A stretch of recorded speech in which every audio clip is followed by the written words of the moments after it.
There's a Warren Buffett quote that everybody likes to reference, which is when a great founder meets a bad market, the market wins, and so on. So he says that. But one of my favorite stories is, do you know Mrs. B? Yeah.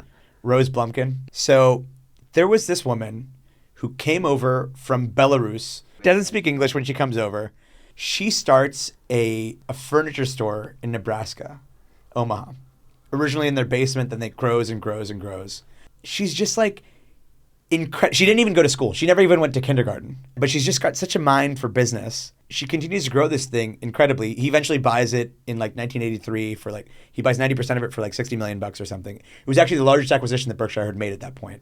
What happens is her kids end up kind of pushing her out of the business. She's 95 years old at this point. Oh, fair enough. And actually what's really funny is they had an issue. They pushed her out of the business in part because they were fighting over the control of the carpet department. She said, I never want to let go of the carpet department. That's going to be my thing still. And they were like, no, you should get out of here. And they pushed her out, her kids. And then what she does is 6 months later, she opens a place across the street from them. Literally a furniture store competing with them across the street.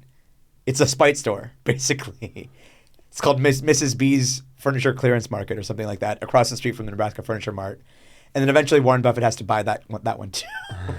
And then he puts a clause in there. He puts a non-compete clause in there that she, at whatever, 96 years old, is not going to compete with him again. And what he said about her was, he said, I would back her in anything she did. Any business she wanted to go into, she would be successful. And so it's actually a counter. Like, it's a great founder. She would be successful at anything she did.